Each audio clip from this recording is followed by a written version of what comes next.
अस्सलाम वालेकुम YouTube family, कैसे हैं आप सब। उम्मीद करती हूँ आप सब खैरियत से होंगे और अपना बहुत ख्याल रख रहे होंगे। आज की मेरी वीडियो का टॉपिक है समर केयर ऑफ बेबीज़। खास करके उन बच्चों की समर केयर जो न्यूली स्कूल गोइंग हो। 3 to 5 ईयर्स के बच्चे जो स्टार्ट करते हैं अपना स्कूल जाना, और आप सब जानते हैं कि क्लाइमेट चेंजिंग किस हद तक बढ़ गई है और गर्मियाँ कितनी ज़्यादा होने लगी हैं। अब तो मार्च से ही एशियन कंट्रीज़ में गर्मी पड़ना शुरू हो जाती है।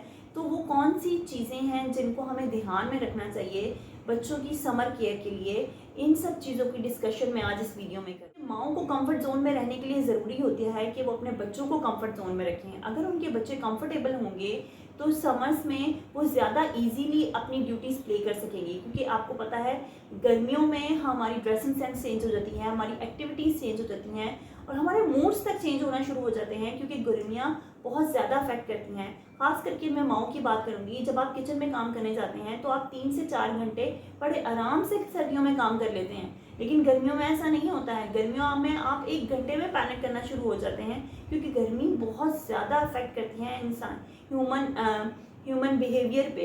तो जब हमारे बिहेवियर से इतने अफेक्ट करते हैं तो बच्चों के बिहेवियर क्यों नहीं अफेक्ट करते हैं, या बच्चों की एक्टिविटीज़ क्यों नहीं अफेक्ट होती है। आप नोटिस कीजिएगा, सर्दियों में बच्चों की आउटडोर एक्टिविटीज़ बढ़ जाती हैं, बच्चों की ईटिंग हैबिट्स बढ़ जाती हैं। सर्दियों में बच्चों का स्क्रीन टाइम कम हो जाता है, जबकि गर्मियों में ऐसा नहीं होता। गर्मियों में बच्चे बड़ी जल्दी थक जाते हैं खेल के, साइकिलिंग करके, और क्योंकि आपको पता है गर्मी में आपको स्वेटिंग होना शुरू हो जाती है, आपको पानी की तलब होना शुरू हो जाती है। सर्दियों में ऐसा नहीं होता है, लेकिन गर्मियों में इन सब चीज़ों को मद्देनज़र रखते हुए हमें बच्चों की एक्टिविटीज़ को बढ़ाने के लिए और उनका स्क्रीन टाइम कम करने के लिए वो कौन सी आइटम्स हैं जिनको ध्यान में रखना चाहिए और बच्चों को कंफर्ट जोन में रखना चाहिए, ताकि बच्चे कंफर्ट जोन में रहें और उनके ज़रिए माएँ कंफर्ट जोन में रहें और अपनी एक्टिविटीज़ को बेहतर तरीके से प्ले कर सकें, ना सिर्फ बच्चे बल्कि माएँ। चलिए तो चलते हैं अपनी वीडियो की तरफ। सबसे पहले हम बच्चों की क्लोथिंग के बारे में बात कर लेते हैं कि हमें बच्चों को किस किस्म के कपड़े समर्स में पहनाने चाहिए। इन कपड़ों में आप ये वेस्ट देख रही हैं, ये वेस्ट आप सब माएँ जानती होंगी कि पहले सिर्फ वाइट कलर में या ब्लैक कलर में मार्केट में अवेलेबल होती थी, लेकिन अब ऐसा नहीं है। अब आपको ब्रांड्स में या लोकल मार्केट में भी डिफरेंट किस्म के कलर्स में या प्रिंटेड फॉर्म में वेस्ट ईजीली अवेलेबल हो जाती हैं। अच्छा, बस हमने चेक ये करना होता है कि ये जो वेस्ट हैं ये प्योर कॉटन फॉर्म में हो। और जिन बच्चों के स्कूल में यूनिफॉर्म नहीं होता है प्री स्कूल में, तो ये वेस्ट बहुत अच्छा काम करती हैं, क्योंकि ये बहुत अच्छे मटेरियल में होती हैं, बहुत अच्छे प्रिंटेड फॉर्म में भी होती हैं, तो हम इन्हें स्कूल में भी पहना के बच्चों को भेज सकते हैं। ना सिर्फ बॉयज़ की बल्कि गर्ल्स की भी डिफरेंट कलर्स में और डिफरेंट प्रिंट्स में आपको ये वेस्ट मिल जाती हैं। ना सिर्फ ब्रांड्स के पास बल्कि लोकल मार्केट में भी अब इजीली मिलना शुरू हो गई हैं। बस आपने इस बात का ख्याल रखना है कि जो वेस्ट आप ख़रीद रही हैं वो कपड़ा पॉलिएस्टर मिक्स ना हो, क्योंकि पॉलिएस्टर मिक्स कपड़ा बहुत जल्दी इचिंग क्रिएट कर देता है बच्चों की स्किन पे। आपने सबसे पहले कपड़ा चेक करना है कि कपड़ा प्योर कॉटन हो, मिक्स बिल्कुल ना हो, और पॉलिएस्टर मिक्स तो बिल्कुल भी ना हो, क्योंकि पॉलिएस्टर से बहुत जल्दी इचिंग स्टार्ट हो जाती है बच्चों की स्किन पे। इसके अलावा बॉयज़ को हम समर्स में टी शर्ट्स पहना सकते हैं, गर्ल्स को हम फ्रॉक्स पहना सकते हैं। गर्ल्स की तो बेशुमार वैरायटीज़ होती हैं, समर्स हो या विंटर्स हो। बस हमने ख्याल इस बात का रखना होता है कि बच्चों की जो नेक एरिया है या जो कट्स हैं वो कंफर्टेबल हों, उनको इचिंग क्रिएट ना करें या उनको टाइट ना करें, या आप कोशिश करें एक साइज़ बड़ा परचेज़ करें बच्चों की एज से। जैसे कि आपके बच्चे की उम्र 4 साल है तो आप 5 साल का परचेज़ करें, क्योंकि जो नेक एरिया होता है वहाँ पे पसीना बहुत जल्दी आता है और वहाँ पे रैशेस होने का ख़तरा होता है। इसके अलावा ये प्योर कॉटन शर्ट्स होती हैं, कपड़ा इनका प्योर कॉटन होता है। लेकिन अगर बहुत ज़्यादा जून जुलाई के महीनों में हम बच्चों को कॉलर वाली शर्ट्स पहना देना, तो ये कॉलर वाली शर्ट्स भी बहुत जल्दी उनको इचिंग क्रिएट करती हैं और रैशेस करती हैं। इसलिए कोशिश करें कि जब बहुत ज़्यादा पीक समर्स चल रही हों तो उन्हें कॉलर वाली या प्योर कॉटन इस किस्म की शर्ट्स ना पहनाई जाएँ जो उन्हें रैशेस क्रिएट करें। ड्यूरिंग समर्स शॉर्ट्स बच्चों को बहुत ज़्यादा कंफर्टेबल रखते हैं और बच्चे बहुत इजीली अपनी एक्टिविटीज़ परफॉर्म करते हैं।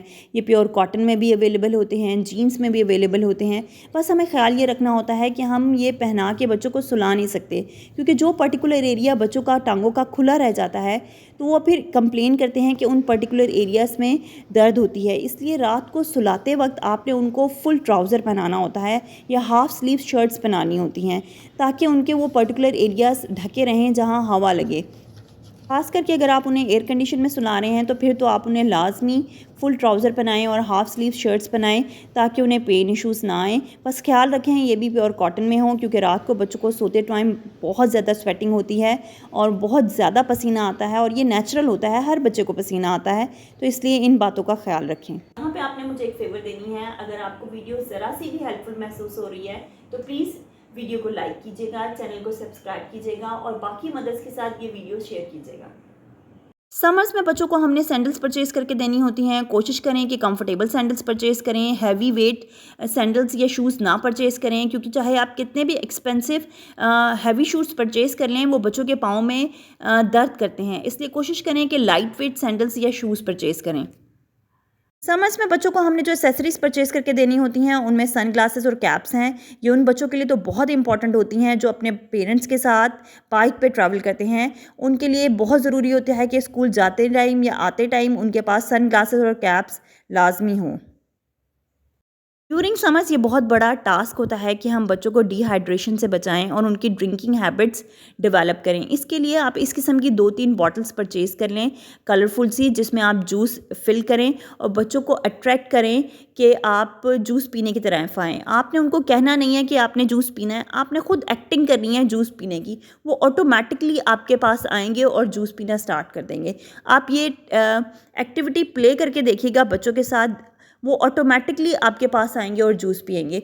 हाँ, इस किस्म की आप बॉटल परचेज़ कर सकते हैं और उसे पानी भर के उनके लिए फ्रिज में रख सकते हैं और उन्हें कह सकते हैं ये पर्टिकुलर बॉटल आपके लिए है। तो उनके लिए एक आदत बन जाएगी फ्रिज में जाके बॉटल को खोलने की और उसमें से पानी पीने की। जब वो ख़त्म हो जाए पानी, आप उसे रीफ़िल करें, दोबारा से फ्रिज में रख दें और इस तरह से उनकी ड्रिंकिंग हैबिट्स डेवलप होती हैं। आप ये टास्क करके देखें, आप यकीन मानें वो फ्रेश जूस भी पिएंगे, वो पानी भी पिएंगे और ORS और इस किस्म की चीज़ें भी वो अट्रैक्ट होके पी लेते हैं। ड्यूरिंग समर्स मैं आपसे कहूँगी कि आप बच्चों के लिए बबल बाथ शावर ज़रूर परचेज़ करें, क्योंकि बबल बाथ शावर लेने के बाद वो बहुत फ्रेश फ़ील करते हैं। और अगर आप रात सुलाने से पहले उन्हें एक शावर दिला दें, बबल बाथ शावर, तो वो बहुत पुरसुकून नींद सोते हैं। इस एक्टिविटी को और अच्छे से परफॉर्म करने के लिए आप कोशिश करें कि एक बड़ा टब परचेज़ कर लें। यहाँ मार्केट में डिफरेंट साइज़ेस के पूल्स भी अवेलेबल होते हैं, लेकिन उनको फिल करना एक बहुत बड़ा टास्क होता है डेली बेसिस पे।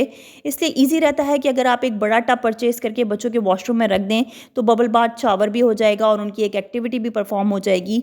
तो ये तमाम वो चीज़ें थीं जो आपको समर्स में रिक्वायर्ड होती हैं। अगर आप इन चीज़ों को परचेज़ कर लें या इन चीज़ों का ध्यान रखें तो आपके बच्चे बहुत कंफर्टेबल समर्स गुजार सकते हैं। उम्मीद करती हूँ आपको मेरी वीडियो पसंद आई होगी। अगर पसंद आई हो तो प्लीज़ वीडियो को लाइक कीजिएगा, डिफरेंट मदर्स के साथ वीडियो को शेयर कीजिएगा और चैनल को सब्सक्राइब कीजिएगा। अपना बहुत ख्याल रखिएगा। अब मुझे दीजिए इजाज़त। इंशाल्लाह आपसे नेक्स्ट वीडियो में मुलाकात होती है। अल्लाह हाफिज़।